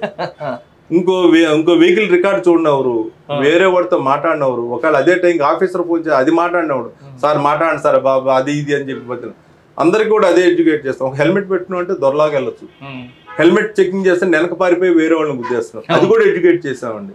ఇలా చేయడం ఎందుకు, నువ్వు 1000 రూపాయలు ఫైన్ కట్టాలి, 700 రూపాయలు బిఐఎస్ మార్క్ ఉన్న వస్తుంది, అది ధరించమని. కొంతకాలం సార్ అలా కాదు, మీరే హెల్మెట్లు అమ్మించండి మాట్లాడి రేటు అని చెప్పి అలా చేశారు. సార్ ఒక 500 హెల్మెట్లు ఉచితంగా పంచారండి. డిసెంబర్ 31, 2024 తెల్లారితే ఫస్ట్ అనగానే ఆ ఒక్క రాత్రి 350 హెల్మెట్లు పంచారండి సిటీగా. సార్ కొంతమంది ఆర్గ్యుమెంట్ చేస్తారు, హెల్మెట్ పెట్టుకోకపోతే పోయేది నాకు నీకెందుకు అంటారు. అవునండి. మరి కొంతమంది రాంగ్ రూట్లో వస్తారు. వచ్చిన వాళ్ళ ఆర్గ్యుమెంట్ ఏంటంటే ఇక్కడే కదా, దగ్గరే కదా, మీ కిలోమీటర్ పోయి రావాలా, నా పెట్రోల్ వేస్ట్, టైం వేస్ట్. ఇటువంటి వాళ్ళకి మీరు ఇచ్చే మెసేజ్? మేము వాళ్ళందరూ కూడా అదే చెప్పాం, హెల్మెట్ తన దాకా వస్తే కానీ తెలియదు. ఇప్పుడు 113 డెత్స్ అయితే 78 వితౌట్ హెల్మెట్ హెడ్ ఇంజరీ వాళ్ళు చనిపోయారు. అయ్యో. ఆ ఎగ్జాంపుల్స్తో సహా వాళ్ళకి డేటా చూపిస్తామండి. ఈ రకంగా నా ఇష్టం నాదంటే సూసైడ్ చేసుకోవడం క్రైమే కదండి. నా ప్రాణం నా ఇష్టం అంటే అతనికి రైట్ లేదు, చట్ట ప్రకారం లేదు. నేను చట్టానికి లోబడి పనిచేస్తున్నాను. రూల్స్ ఏదైతే చట్టం ఉందో ప్రతి ఒక్కడో, negligence is not a bliss అండి ఇన్ దిస్ సొసైటీ. పాటించి తీరాల్సింది. నా ఇష్టం అంటే కుదరదండి. పోనీ నీకు ఇష్టం లేదు, నువ్వు వెళ్ళి ఎదుటోడిని గుర్తితే వాడే ప్రమాదం కదండి. నేను తాగుతాను, నా ఇష్టం నేను తోలుతానంటే కుదరదండి. సార్ ఇక్కడ చాలా సెంటర్లో కనిపిస్తుంటాయి, పట్టుకున్న ట్రాఫిక్ వైలేటర్స్లో ఎడ్యుకేటెడ్ ఎంతమంది ఉంటారు, అన్ఎడ్యుకేటెడ్ ఎంతమంది ఉంటారు? ఆ పర్సెంటేజ్ 70% ఎడ్యుకేటెడే ఉంటారు. 70. అదే ప్రాబ్లం అండి. వాళ్ళతో కొంతమంది కూడా చేస్తాను, నేను చదువుకున్నోడికి చెప్పగలను కానీ చదువుకున్నోడికి ఏం చెప్పనని బాధపడిన సందర్భాలు వాళ్ళతోనే అన్న సందర్భాలు ఉన్నాయి. ఇంకా అది కూడా కాదు, హెల్మెట్ తెస్తాడు, వెనకాల భార్య కూర్చుంటారు, ఆవిడ మోచేతికి తగిలించుకుంటారండి. అదేంటమ్మా మోచేతికి కాదు కదా హెల్మెట్, మీ భర్తకి పెట్టాలి కదా అంటే ఆవిడ నవ్వుతూ ఉంటారండి. మరి ఏం చెప్పాలండి? మీరు ఒక వీడియో చూసాం, ఇది ఆయన మాస్క్ పెట్టుకుంటే హెల్మెట్ పెట్టుకోడు. అదే ఒక అతన్ని ఫన్నీగా ఉంటాయండి, నువ్వు ఎందుకు పెట్టుకోలేదు హెల్మెట్ తీసుకోండి, నేను మెకానిక్ని సార్ అంటాడు. మరి నీ హెడ్ ఏమైనా ఐరన్తో అయిందా ఏంటంటే మాట్లాడు. మీకు అసలు ఆ డైలాగ్ స్పాట్లో వస్తాయండి అవి. ఏదన్నా మెకానిక్ అనేసరికి అలా ఆ టైంకి అలా వచ్చిందండి. అలా నీ బుర్ర ఏమన్నా ఐరన్తో చేస్తారా? అలాగే కొంతమంది ఉంటారు ఇదే సెంటర్లో, గుడివాడ నుంచి వస్తారండి స్కాలర్స్, కేఎల్యూకి వెళ్ళేవాళ్ళు, ఇద్దరు హెల్మెట్లు పెట్టుకుంటారు. వాళ్ళని అడిగితే ఏంటంటే ఇది నా లైఫ్ సార్, నేను అంత దూరం వచ్చి ఎంటెక్ చేసి ఇప్పుడు స్కాలర్ చేసి ఇవన్నీ చేస్తానంటే నా లైఫ్ సెక్యూర్గా ఉండాలి. నేను కార్లో వచ్చే స్తోమత నాకు లేదు, నా తల్లిదండ్రులు నేను ఒక్కడే, మా ఫ్రెండు ఇద్దరం గుడివాడ నుంచి వస్తున్నాం, మరి హెడ్ ఉంటేనే కదా మిగిలిన ఏ దెబ్బలు. అలా అంత అవేర్నెస్ ఉన్న స్టూడెంట్స్ ఉన్నారు. నలుగురిని ఎక్కించుకెళ్ళే స్టూడెంట్ ఉన్నాడండి. మరి ఏం చేస్తా అండి? వాడిని అడిగి మాట్లాడారా? వాడు చదువుకుని స్కూల్లో మీటింగ్లు పెడతామండి, అందరం కూడా వెళ్ళి అంతా ఉంటారు. నేను ఏం చెప్తానంటే అండి, మీ తల్లిదండ్రులు హెల్మెట్ పెట్టుకోకుండా నేను పికప్ చేసుకొస్తే సే నో అని అలాగే అంటారు. అందరితో చెప్పిస్తాం, వాళ్ళ తల్లిదండ్రులు అలాగే వస్తారు, వీళ్ళు అలాగే వెళ్ళిపోతారు. సార్ సాధారణంగా పిల్లలకి హీరో ఎవరు? తండ్రి ఉంటాడు. ఆ తండ్రి చేసే మిస్టేక్స్ పిల్లలు ఫాలో అవుతుంటారు అన్నది వాస్తవం. ఇప్పుడు ఫర్ ఎగ్జాంపుల్ స్కూల్ దగ్గర అండి, స్కూల్ దగ్గర రాంగ్ రూట్లో పిల్లల్ని దింపుతాడు, అదే తండ్రి హెల్మెట్ లేకుండా నడుస్తాడు. మరి పిల్లలకి ఏం మెసేజ్ ఇస్తున్నాడు? అదే మెసేజ్. అదేనండి మా బాధ కూడా. ఇందాక మీరు అడిగారు ఎడ్యుకేటెడ్ ఎక్కువ ఉంటారు ఏదన్నా, ఎడ్యుకేటెడ్ ఎక్కువ ఉంటారంట కారణం అదే ప్రాబ్లం అండి ఇక్కడ. ఎడ్యుకేటెడ్ పర్సన్ వైలేటర్స్ ఎవరంటే ఎడ్యుకేటెడ్, చాలా సొసైటీ మీద అవేర్నెస్ ఉన్నవాళ్ళేనండి. ఒక విచిత్రత చెప్తానండి, నేను ఇదే ఎన్టీఆర్ సర్కిల్ దాటిన తర్వాత ఈ రెగ్యులేషన్ చేస్తున్నాను అందరం. ఒక లేడీ డ్రైవ్ చేసుకుంటూ వచ్చి రోడ్డుకి అడ్డంగా ఆపేసి మీరు బాగా చేస్తున్నారు, వీళ్ళు ఇది ఎక్కువయ్యారు అది ఎక్కువయ్యారు అని చెప్పంటే నేను అన్న ఎప్రిషియేషన్ థ్యాంక్స్ అండి, నిర్మోహంగా సీట్ బెల్ట్ పెట్టుకోలేదు మీరు. సెకండ్, రోడ్డుకి అడ్డంగా మీరు ట్రాఫిక్లో కార్ ఆపేసి వెనకాల ట్రాఫిక్ అంతా ఆగిపోయింది, మీరు నాకు సూచనలు ఇస్తున్నారు, ముందు మీరు సూచనలు పాటించండి. మీరు ఇది మాట్లాడేది ఏదో కారు పక్కన పెట్టేసి మీరు సీట్ బెల్ట్ వేసుకుంటే సారీ సార్ అని చెప్పి అయినా కానీ సీట్ బెల్ట్ పెట్టుకోలేదండి. సార్ కొంతమంది వస్తారండి బాగా ఎడ్యుకేటెడ్, మీరు బండి ఆపారు, మీ వాళ్ళు కానీ మీ సేయ గారు కానీ లేదు ఆపిన ఫస్ట్ మీ నేమ్ బోర్డు చూసి మీ నేమ్ బోర్డు నుంచే మాట్లాడుతుంటాడు, మనకి ఇరిటేట్ చేస్తాడు, ఒక దశలో కొట్టాలి అన్న కోపం వస్తుంది. మరి ఆ సిచ్యువేషన్ ఎలా హ్యాండిల్ చేస్తారు? అక్కడ పక్క నుంచి వెళ్ళిపోతామండి. ఇంకా అక్కడి నుంచి అతనితో మాట్లాడకుండా మొహం తిప్పి పక్కకి వెళ్ళిపోవడం అండి. ఇంకా అతను ఉంటే ఇంక ఇరిటేట్ చేసి ఇంకో పని కూడా చేయనివ్వడండి. అదండి ఒక వీడియోలో నేను అందరికీ ఎడ్యుకేట్ చేస్తూ చేసినప్పుడు ఈ వైర్ అది వచ్చి నేమ్ ప్లేటు ఇలా కొంచెం టిల్ట్ అయిందండి. ఎవరో చెప్పారు, ఆ కామెంట్ పెట్టారు, అందరికీ చెప్తున్నావు ట్రాఫిక్ రూల్స్, నీ నేమ్ ప్లేట్ వంకరగా ఉంది అది సరిగ్గా పెట్టుకో అని చెప్పాను. అంటే వాడికి వంకర మనిషికి వాడికి నేను చెప్పే భావం ఏంటో వాడికి ఎక్కలేదు. హెల్మెట్ గురించి చెప్తున్నా, ట్రిపుల్ రైడింగ్ ఇవన్నీ లేదు, వాడికి నా నేమ్ ప్లేట్ వంకర తిరిగింది అన్నది వాడికి వంకర బుద్ధి. అలాంటి వాళ్ళు ఉన్నారు సమాజంలో. ఇంత చేస్తున్నారు కదా సార్, మీరు ఓపికగా ఉంటున్నారు, కానీ కింద ఉన్న కానిస్టేబుల్స్ ఉంటారు, వాళ్ళు ఉదయం నుంచి రోడ్డు మీద నిల్చున్న దుమ్ము ధూళి నరకం అంతా చూస్తుంటారు. కావాలని కొంతమంది వస్తారు, వాళ్ళని అక్కడికి వచ్చాక పొగలు వేయడం, గట్టి సౌండ్ కొట్టడం, ఇటువంటి చేస్తున్నప్పుడు వాళ్ళు కూడా మనుషులే. కానిస్టేబుల్ కూడా ఒకసారి ఇరిటేట్ అవుతారు, వాళ్ళకి కౌన్సిలింగ్ ఏం చేస్తుంటారు, వాళ్ళకి మార్నింగ్ రోల్ కాల్లో చెప్తామండి, పబ్లిక్ కంప్లైంట్ చేస్తూ ఉంటారు. నిన్న ఒక చోట స్క్యూ బ్రిడ్జ్ దగ్గర గబాలన ఎంత చెప్పినా లారీ ఆగకపోతే లారీ వాడిని ఏరా బుద్ధి లేదా అని చెప్పి మైక్లో అన్నారని చెప్పి అది కొంతమందికి అబ్జెక్షన్లు కనిపించింది. అది పబ్లిక్ ఎలా ఉంటుందంటే సార్, నేతాజీ దగ్గర ఒక రోజున నేను ఉండి ఈ స్పీడ్ బ్రేకర్లలో జామ్ అవుతుంటే ఒకడు రైట్ హ్యాండ్తో వాటర్ బాటిల్, లెఫ్ట్ హ్యాండ్తో స్టీరింగ్ పట్టుకుని సర్వీస్ రోడ్లు అని చెప్తుంటే ఒక 72 సంవత్సరాల వ్యక్తి హెల్మెట్ పెట్టుకుని 2 వీలర్ మీద వెళ్తుంటే అతన్ని హిట్ చేయబోయి అతను ఆగాడు. ఆగితే ఇతని వయసు 28 ఏళ్ళ ఉంటుంది. ఆ పెద్ద ఆయన తిడుతున్నాడు, రాంగ్గా వచ్చేయండి అనేది. I grew wild, almost all నేను కొట్టే పరిస్థితి అండి. ఎందుకు వయసుకి రెస్పెక్ట్ ఇవ్వలేదు. హెల్మెట్ చక్కగా అతని దారిలో అతను వస్తున్నాడు. మీకు ట్రాఫిక్ రూల్స్లో కూడా ఏంటంటే మెయిన్ రోడ్లో వెళ్ళేటు whoever barges the main road left and right అతను అబ్జర్వ్ చేసుకోవాలి, not the straight going person. తండ్రి వయసు ఈడు కుర్రవాడు ఒక పక్కనేమో రైట్ హ్యాండ్లో వాటర్ బాటిల్ పెట్టి సీట్ బెల్ట్ లేదండి. అందరినీ అతని మందలించి ఫైన్ వేసి పంపడం జరిగింది. పబ్లిక్ కూడా ఎలా ఉంటుందంటే ఇన్సిడెంట్ జరిగినప్పుడు కొంతమందే ఉంటారు, అతనితో మనం ఏమన్నా చేస్తుంటే కొత్తగా వచ్చిన వాళ్ళకి ఏం జరిగింది తెలియదు, but they will throw stones on police వాళ్ళని. వాళ్ళు హై హ్యాండెడ్గా చేస్తున్నారు వాళ్ళ మీద. వీడు చేసిన మిస్టేక్ ఏంటి, ఒక ఏజ్డ్ పర్సన్ సీనియర్ సిటిజన్ పట్ల రఫ్గా బిహేవ్ చేశారన్నది వాళ్ళకి తెలియదు. సార్ మీరు డిపార్ట్మెంట్కి వచ్చినప్పుడు పోలీస్కి పబ్లిక్కి మధ్యన ఒక మంచి ర్యాపో ఉండేది, మంచి వాతావరణం ఉండేది. పోలీస్ అనగానే పబ్లిక్ రెస్పెక్ట్ ఇచ్చారు. ఇప్పుడు అది క్రమేపీ తగ్గిపోవడం కారణం అనుకుంటారు, తగ్గిందంటారా పెరిగిందంటారా? చాలా తగ్గిపోయింది, డిటీరియరేట్ కంప్లీట్గా అయిపోయింది. రీజన్స్ చాలా ఉన్నాయండి, అది మనం చెప్పకూడదు. ఒక గవర్నమెంట్ ఎంప్లాయీగా తగ్గిపోవడం మాత్రం తగ్గిపోయింది. ఇదివరకు చాలా గౌరవించేవాళ్ళు, మనం గౌరవించేవాళ్ళం. ఇప్పుడు అంతా పార్టీ పరంగాను ఏదో ఇల్ మోటివేటెడ్, అంత బ్యాడ్ థింకింగ్తో ఉంటాము అన్నీ కూడా. ఇవన్నీ ఇదివరకు అలా ఉండేది కదండి. సొసైటీ చాలా బాగుండేదండి, బోల్డ్గా ఉండేది. ఇప్పుడు బోల్డ్ పబ్లిక్ కాదండి. సార్ మరి ఇంత సర్వీస్ చేస్తున్నా పోలీస్ డిపార్ట్మెంట్ జాబ్ అనేది థ్యాంక్లెస్ జాబ్. మీరు ఎంత చేయండి వాళ్ళు ఎవరు థ్యాంక్స్ చెప్పరు. ఒక్కోసారి అనిపిస్తుంటుంది ఎందుకు రావచ్చు డిపార్ట్మెంట్లో, నాన్నగారి లాగా కమర్షియల్ ట్యాక్స్ లోగో దేంట్లో వెళ్ళి బాగుంటుంది. అలా అనిపించలేదండి. ఐ లవ్ మై జాబ్, నాకు ప్యాషన్ అండి. పోలీస్ ఉద్యోగం అన్నది ప్యాషన్, పిచ్చ. నేను అందుకే నేను ఆఫీస్కి కూడా వెళ్ళను, రోడ్డు మీద ఉంటాను. సిపి సార్ నిన్న మార్నింగ్ కలెక్టర్ గారి మీటింగ్లో కూడా చెప్పారు. ఏం చెప్తారంటే ఈరోజు దుర్గమ్మ తల్లిది దాని మీద ఈరోజు ఉదయం 29వ తారీఖున కోఆర్డినేషన్ మీటింగ్, దాంట్లో ఎంత ఎక్సలెంట్ వర్క్ చేసినా పోలీస్కి ఎవరు థ్యాంక్స్ చెప్పరు, కానీ ఒక మిస్టేక్ జరిగితే మాత్రం అందరూ కూడా. కాబట్టి సార్ ఫస్ట్ నాకు చెప్పింది ఇది thankless job, mentally prepare for that. నేను ఇన్ని చేశాను, అంత బాగా చేశాను అని చెప్పి నువ్వు అనుకుంటే no one will appreciate you. But ఒక మిస్టేక్ ఒక చోట కంజెషన్ వచ్చి పబ్లిక్ ఇబ్బంది పడితే ట్రాఫిక్ వరస్ట్గా ఉంది ఎవడని చెప్పి తిడతారు. ప్రిపేర్ ఫర్ దట్ మెంటల్గా. ఎప్రిషియేషన్స్ రావు, డోంట్ ఎక్స్పెక్ట్ అని చెప్పి సార్ చెప్పారు.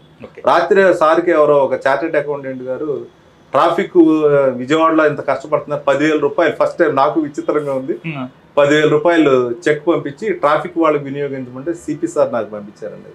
అది కూడా నాకు చాలా బాగా అనిపించిందండి. అది దాంతో బ్యాటన్స్ అవి సార్ ఎప్పుడు కూడా టెక్నికల్గా ఉండాలి, టెక్నాలజికల్గా అన్నారు. బ్యాటన్స్ కొనడానికి ప్రిపేర్ అయ్యండి. ఆ 10,000 పెట్టి మీటింగ్ పెట్టి ఇన్స్పెక్టర్స్ ఇలా 10,000 మీ యొక్క కష్టం, అందరు టీం వర్క్ నిదర్శనం. ఒక వారు టోకెనాల్ గిఫ్ట్ కింద 10,000 ఇచ్చారు కాబట్టి ఇలా చేద్దాం అనుకుంటున్నాను. ఓకే సార్, ఫైనల్గా చెప్పండి, బెజవాడ పబ్లిక్, బెజవాడ చుట్టుపక్కల వాళ్ళకు ట్రాఫిక్ సంబంధించి, అంటే బెజవాడని కాదు చూడండి, మొత్తం ఎవరైనా సరే ఇంటర్వ్యూ చూసిన ఎవరికైనా హ్యాపీగా ఇంటి నుంచి వచ్చి ఆఫీస్లో ఇక్కడికి వెళ్ళి తిరిగి ఇంటికి రావాలంటే వాళ్ళు ఏం చేయాలి? వాళ్ళు ఖచ్చితంగా అండి రికార్డు వ్యాలిడ్ రికార్డు ఉండాలి, డ్రైవింగ్ లైసెన్స్ ఉండాలండి, పొల్యూషన్ సర్టిఫికేట్ ఉండాలండి, ఇన్సూరెన్స్ కంపల్సరీగా ఉండాలండి, ఏదైతే రిజిస్ట్రేషన్ ఉందో నంబర్స్ మెయిన్ అండి. నంబర్స్ లేకపోవడం వల్ల నీకు ఉన్నా ఎదురువాడికి లేకపోయినా ఏమవుతుందండి, చాలామంది ఫర్ ఎగ్జాంపుల్ చెప్తానండి, 90-99 ఒక బండి నెంబర్ 0 తీసేసి 999 వేశాడు. అదే రిజిస్ట్రేషన్లో వేరేవాడు కార్ అయ్యి టోల్ ప్లాజా దగ్గర 999 ఉన్న వెహికల్ ఏలూరు అతనికి పడిపోతుందండి, అమౌంట్ 0 తీసాడు. లేకపోతే కొంతమంది నేను చూశాను 86 ఉందండి, 3886 పెద్దగా వేశాడు, కింద చిన్నగా 3 ఇటు పక్కన 5 వేశాడు, ఇర్రెగ్యులర్ నెంబర్ ప్లేట్. నెక్స్ట్ ఏం చేస్తున్నారండి, ర్యాష్గా వెళ్ళేవాళ్ళు ఒక నెంబర్ తీసేస్తున్నారు.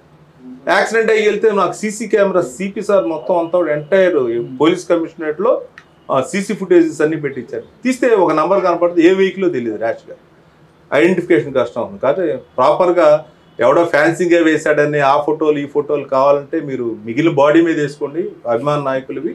నంబర్ ప్లేట్ మీద కాదండి, దానికి ప్రిస్క్రైబ్డ్ సైజెస్ అవి ఉన్నాయి, మౌల్డెడ్ టైప్ ఉన్నాయి, ఆర్టీఏ వాళ్ళు ఇచ్చినాయి, అవి వేసుకోవాలండి కంపల్సరీగా. హెల్మెట్ ధరించాలండి, కార్ అయితే సీట్ బెల్ట్ పెట్టుకోవాలి. అదేవిధంగా మీరు cell phone driving, triple riding, ఇప్పుడు 4 రైడింగ్లు ఏమన్నాలో నాకు అర్థం కావట్లేదు, 4 కూడా ఎక్కుతున్నారు. రాంగ్ డ్రైవింగ్, అదేవిధంగా రాంగ్ పార్కింగ్ చేయకుండా ఉంటే మీరు ఇబ్బంది పడరు, మిగిలిన వాళ్ళు కూడా ఇబ్బంది పడకుండా హెల్దీ సొసైటీ ఉంటుంది. సేఫ్గా వెళ్ళి మనం సేఫ్గా ఇంటికి, మనకేంటి అందరూ ఎదురు చూస్తూ ఉంటారండి, పిల్లలైతే తల్లిదండ్రులు, భర్తలైతే భార్యలు, పిల్లలు అందరూ కూడా. కాబట్టి వాళ్ళ కోసమే మమ్మల్ని తిట్టినా కూడా, but we are for the society అండి, we are for the public safety as our CP sir said. Okay sir, ఫైనల్కి మరొక క్వశ్చన్.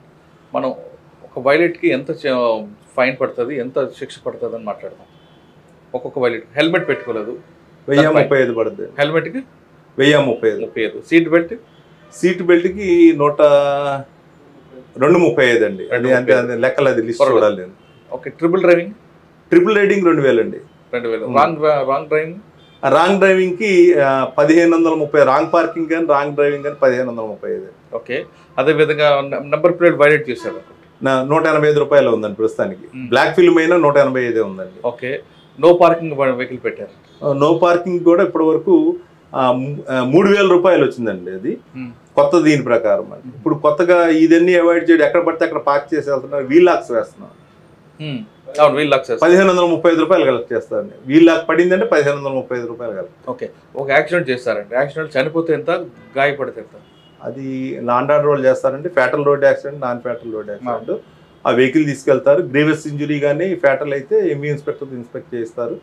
అది లాండ్ ఆర్డర్ ఇన్వెస్టిగేషన్ చేస్తారండి, నేను చేయనండి. ఒక వ్యక్తి ఇంటి నుంచి బయటకు వెళ్ళి తిరిగి క్షేమంగా ఇంటికి రావాలంటే ట్రాఫిక్ నిబంధనలు తప్పనిసరిగా పాటించినట్టున్నారు ప్రశాంత్ కుమార్ గారు. మనం కరెక్ట్గా వెళ్తున్నాం కాదు, అవతల వ్యక్తి కూడా కరెక్ట్గా వస్తేనే మనం ఇంటికి క్షేమంగా వెళ్తాం విషయాన్ని అందరూ గుర్తుంచుకోవాలి. ఇక్కడే కదా, అక్కడే కదా, పక్కనే కదా, చిన్నప్పటి నుంచి ఇదే రోడ్లో తిరుగుతున్నాను, నాకేం కాలేదని ఆర్గ్యుమెంట్ చేయకుండా ట్రాఫిక్ నిబంధనలు పాటించండి, మీరందరూ క్షేమంగా ఉంటారు. మీకోసం ఆధారపడ్డ మీ కుటుంబం హ్యాపీగా ఉండాలంటే ట్రాఫిక్ రూల్స్ మస్ట్ అంటారు. అన్నిటికన్నా ఇంపార్టెంట్ హెల్మెట్. హెల్మెట్ని ఎప్పుడు పెట్టుకోలేదు, ఇక్కడికే వెళ్తున్నాం కదా హెల్మెట్ తీసుకుంటా కాదు, హెల్మెట్ మస్ట్. ఎందుకంటే హెల్మెట్ లేకపోతే మీకు తలకు చిన్న గాయమైనా, మీరు ప్రాణం కోల్పోయినా, తలకు గాయం తడిన తర్వాత ఆ కుటుంబం పడే బాధ అంతా అయితే కాదు. ఎందుకంటే మిమ్మల్ని కాపాడుకోవడానికి, మీకు హాస్పిటల్ తీసుకెళ్ళడానికి ఆ కుటుంబం ఆర్థికంగా మానసికంగా చెదిరిపోతారు. కాబట్టి హెల్మెట్ తప్పనిసరిగా వాడనంటారు ప్రసన్న కుమార్ గారు, ట్రాఫిక్ పోలీసులు. ఇవన్నీ కాకుండా ఆర్గ్యుమెంట్ చేస్తాము అంటే మీ ఇష్టం, నా చావుకు నైనే కష్టం అంటే దానికి కూడా అది కూడా నేరం అవుతుందంటూ ప్రసన్న కుమార్ గారు చెప్తున్నారు. ఇది ట్రాఫిక్ ఎడ్యుకేషన్పై విజయవాడ పోలీసులు చేస్తున్న టెక్నికల్ దీని మీద ప్రత్యేక కార్యక్రమం. మీరందరూ పాడండి, అందరూ ఖచ్చితంగా సంతోషంగా ఉండాలంటే ట్రాఫిక్ రూల్స్ తప్పనిసరిగా పాటించండి. ప్రసన్న కుమార్ గారి ఎక్స్క్లూజివ్ ఇంటర్వ్యూ వచ్చే వారం మరొక ఇష్టం మళ్ళీ కలుద్దాం. అంతవరకు నమస్తే. Thank you very much. Thank you very much sir. Please. Super. iDreams, this police diaries is something very, very valuable towards that. I must really appreciate Murali, your insights. iDreams founder and CEO Chinna Vasudev Reddy gartoni Muralidhar crime stories చాలా famous అయిపోయినావు.